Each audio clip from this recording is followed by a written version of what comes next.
আসসালামু আলাইকুম, welcome to my new channel. তো আজকে তৈরি করেছি নবাবী সেমাই। এই সেমাইটা দেখতেও যেমন সুন্দর, খেতেও দুর্দান্ত মজা। ঘরের অল্প উপকরণ দিয়েই তৈরি করা যায় খুব সহজেই নবাবী সেমাই। তো চলুন শুরু করা যাক। প্রথমে আমি 3 পা দুধ নিয়েছি। দুধটাকে আমি আধা কেজিরও কম জাল দিয়ে কমিয়ে নিয়েছি। তারপরে এখানে 1 কাপ চিনি দিয়ে দিয়েছি। এখানে চিনি বেশি দেওয়া যাবে না। তারপরে এখানে চিনিটা দিয়ে আমি খুব ভালো মতো জাল করে নিচ্ছি। জাল করা হয়ে গেলে এখানে আমি দিয়ে দেব কনডেন্স মিল্ক। কনডেন্স মিল্ক প্রায় আমি এখানে প্রায় অর্ধেকটার মতো দিয়ে দিয়েছিলাম।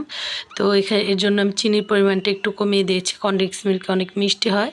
তো এখানে আপনারা গুঁড়া দুধ দিয়েও জাল করতে পারেন।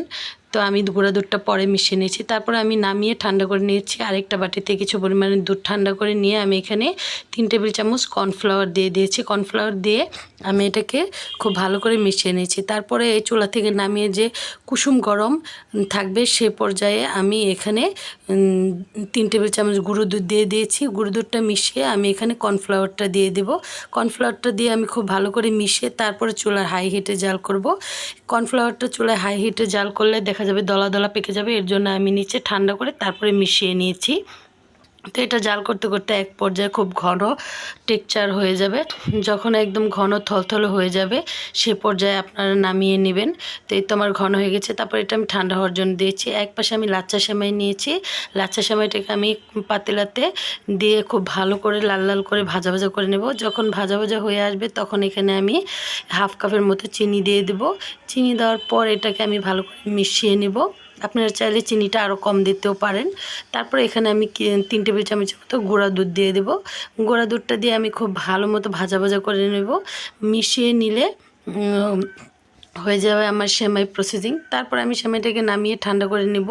এখানে আমার সেই ক্রিমটাও ঠান্ডা হয়ে গেছে। তারপরে আমি সেমাইটাকে একটা বাটিতে সেট করে দেবে। এরকম বাটি হলে খুব সুন্দর হয়, দেখতেও খুব সুন্দর লাগে।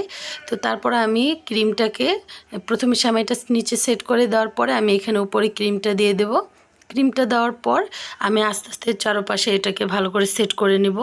সেট হয়ে গেলে এখানে আমি উপরে যে আরও বাড়তি কিছু সেমাই রেখেছিলাম এই সেমাইটা আমি দিয়ে দেব। সেমাইটা 2 ভাগে ভাগ করে নেবেন আপনারা। নিচে একটা লেয়ার হবে, উপরে একটা লেয়ার হবে। তো আমি 2 লেয়ারে দিয়ে দিয়েছি খুব সুন্দর মতো।